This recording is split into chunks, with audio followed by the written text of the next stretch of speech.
کیا اہل کتاب کفار کے ساتھ سمجھوتے کے ساتھ رہا جا سکتا ہے؟ جنگوں میں اللہ مومنین کی مدد کس طرح کرتا ہے؟ زوجہ اگر بیجا خواہشات کرے تو شوہر کو کیا کرنا چاہیے؟ آئیے جانتے ہیں ان سوالوں کے جوابات کے بارے میں ہمارے آج کے اس ایپیسوڈ میں۔ بسم اللہ الرحمن الرحیم۔ محترم ناظرین، سلام علیکم۔ سبیل قرآن کے اس تفسیری پروگرام میں ایک بار پھر آپ کا خیر مقدم کرتے ہیں۔ آج آپ کے سامنے سورہ احزاب کی آیت نمبر 26 سے 29 تک کی تفسیر لے کر حاضر ہوئے ہیں۔ تو آئیے سب سے پہلے اس سورہ کی آیت نمبر 26 اور 27 کی تلاوت کو اس کے ترجمے کے ساتھ سنتے ہیں۔ کتاب انزلناه الیک مبارک لیدبروا آیاته ولیتذکر اولو الالباب۔ بسم اللہ الرحمن الرحیم۔ وَأَنزَلَ الَّذِينَ ظَاهَرُوهُم مِّنْ أَهْلِ الْكِتَابِ مِنْ صَيَاصِيهِمْ وَقَذَفَ فِي قُلُوبِهِمُ الرُّعْبَ فَرِيقًا تَقْتُلُونَ وَتَأْسِرُونَ فَرِيقًا وَأَوْرَثَكُمْ أَرْضَهُمْ وَدِيَارَهُمْ وَأَمْوَالَهُمْ وَأَرْضًا لَّمْ تَطَئُوهَا وَكَانَ اللَّهُ عَلَى كُلِّ شَيْءٍ قَدِيرًا۔ اور اہل کتاب میں سے جن لوگوں بنی قریظہ نے ان کفار کی مدد کی تھی، خدا ان کو ان کے قلعوں سے بے دخل کر کے نیچے اتار لایا اور ان کے دلوں میں تمہارا ایسا رعب بٹھا دیا کہ تم ان کے کچھ لوگوں کو قتل کرنے لگے اور کچھ لوگوں کو قیدی اور غلام بنائے، اور تم ہی لوگوں کو ان کی زمین، ان کے گھر اور ان کے مال اور اس سرزمین خیبر کا خدا نے مالک بنا دیا جس میں تم نے قدم تک نہیں رکھا تھا، اور خدا تو ہر چیز پر قادر و توانا ہے۔ تلاوت اور ترجمے کو سن لینے کے بعد اب آئیے ان دو آیتوں کے نکات کو بھی سن لیتے ہیں۔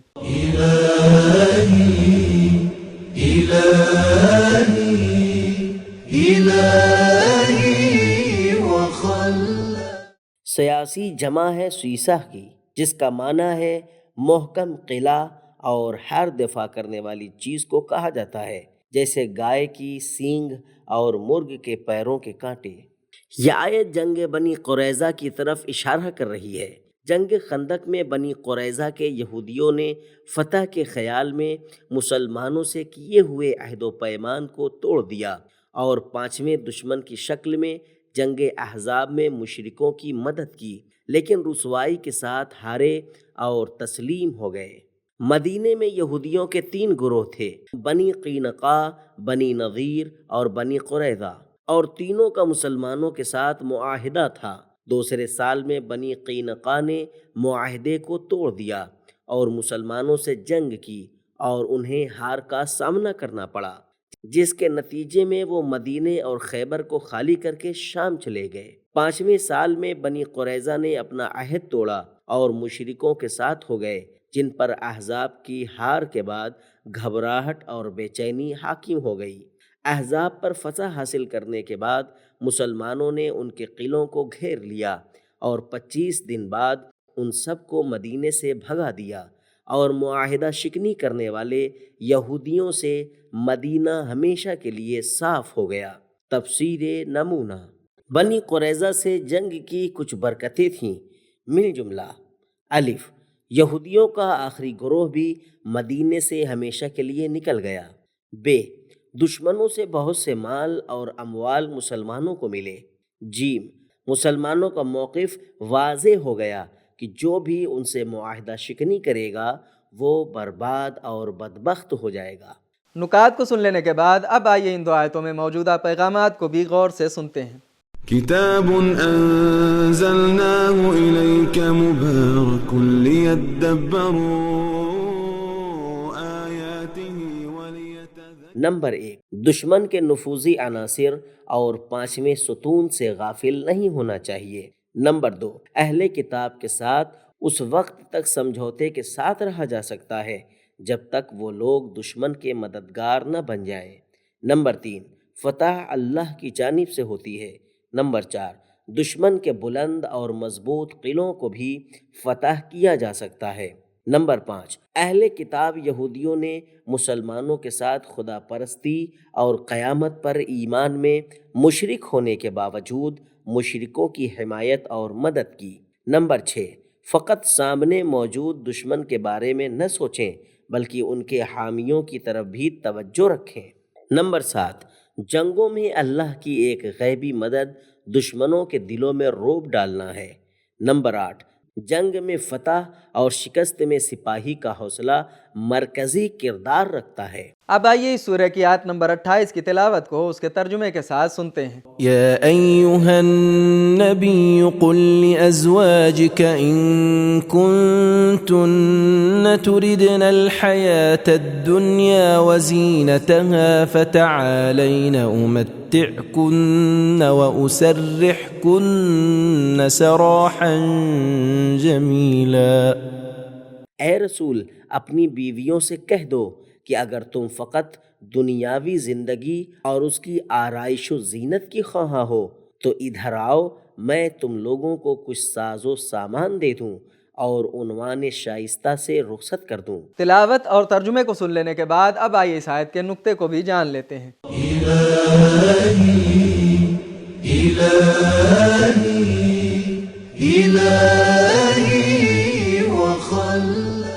مسلمانوں کی جنگی مال غنیمت پاتا دیکھ کر رسول اکرم صلی اللہ علیہ وآلہ وسلم کی ازواج نے بھی اپنی زندگی میں وسعت کی غرض سے پیغمبر اکرم صلی اللہ علیہ وآلہ وسلم سے عیش و آرام کی چیزیں مانگنے لگیں۔ رسول اللہ صلی اللہ علیہ وآلہ وسلم نے ان کی باتوں کی مخالفت نہیں کی بلکہ 1 مہینے کے لیے ان سے دوری اختیار کر لی اور پھر یہ آیت نازل ہوئی۔ نقطے کو جان لینے کے بعد اب آئیے اس آیت کے پیغامات کو بھی غور سے سن لیتے ہیں۔ كتاب أنزلناه إليك مبارك ليدبروا آياته وليتذكروا۔ نمبر 1، مسلمانوں کے پیشوا کی زندگی معمولی نہیں ہونی چاہیے۔ دینی اور سماجی عہدہ انسان کے لیے خاص ذمہ داریاں لاتا ہے۔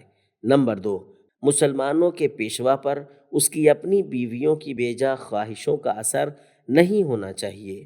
نمبر 3، بیت المال کی آمدنی میں زیادتی دینی پیشوا کے متعلقین کی توقعات بڑھنے کا سبب نہ بنے۔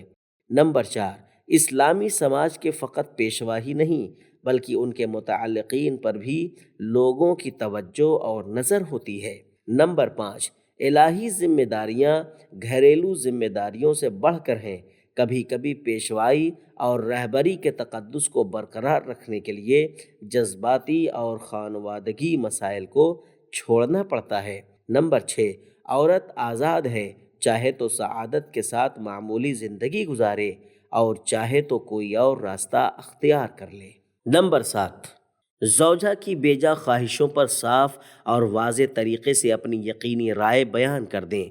ان کنتن تریدن، مہربانی اور عدالت کے ساتھ یقینی طور پر زوجہ کی بیجا توقعات کو ختم کریں۔ نمبر 8، بیت المال اور مال غنیمت ملنے پر اپنے متعلقین اور گھر والوں کے ساتھ اٹل رویے کے ذریعے دوسروں کی بیجا خواہشوں اور توقعات کا راستہ بند کر دیں۔ نمبر 9، اگر کوئی عورت معمولی اور سلجھی ہوئی زندگی کو برداشت نہ کرے تو انصاف اور عدالت کی رعایت کرتے ہوئے اسے طلاق دے دی جائے اور اسے آگے زندگی گزارنے پر مجبور نہ کیا جائے۔ نمبر 10، دنیا کی طرف میلان کا خطرہ خاندان نبوت کو بھی لاحق ہوتا ہے۔ نمبر 11، دنیا کے زر و زیور حاصل کرنا حرام نہیں ہے لیکن خاندان نبوت کے شایان نشان نہیں ہے۔ نمبر 12، اگر طلاق دینے پر مجبور ہو جائیں تو جدائی کا راستہ اچھائی اور عدالت کے ساتھ طے کریں۔ اب آئیے سورہ احزاب کی آیت نمبر 29 کی تلاوت کو اس کے ترجمے کے ساتھ سنتے ہیں۔ وَإِن كُنتُنَّ تُرِدْنَ اللَّهَ وَرَسُولَهُ وَالدَّارَ الْآخِرَةَ فَإِنَّ اللَّهَ أَعَدَّ لِلْمُحْسِنَاتِ مِنكُنَّ أَجْرًا عَظِيمًا۔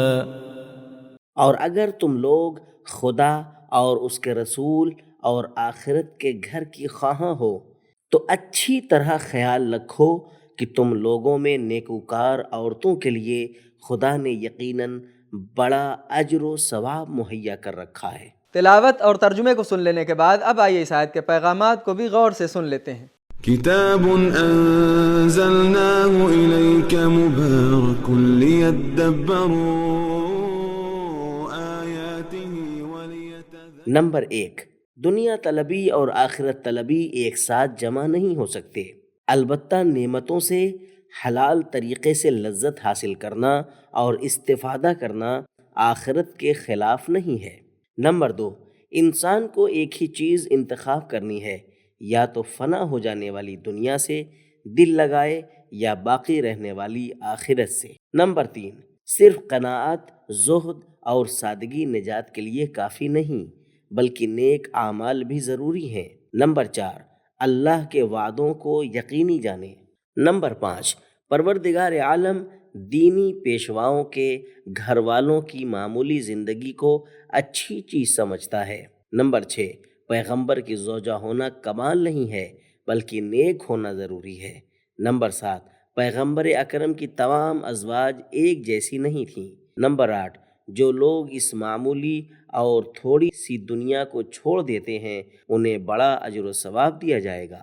تو ناظرین کرام، ہم نے یہ جانا کہ اہل کتاب کفار کے ساتھ اس وقت تک سمجھوتے کے ساتھ رہا جا سکتا ہے جب تک وہ دشمن سے جان نہ ملے۔ جنگوں میں اللہ مومنین کی مختلف طریقوں سے مدد کرتا ہے، جن میں سے ایک دشمنوں کے دلوں میں رعب ڈالنا ہے۔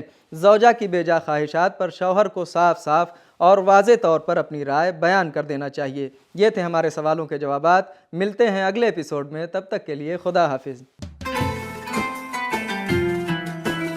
سبیل قرآن، قرآنی سماج کی پہچان۔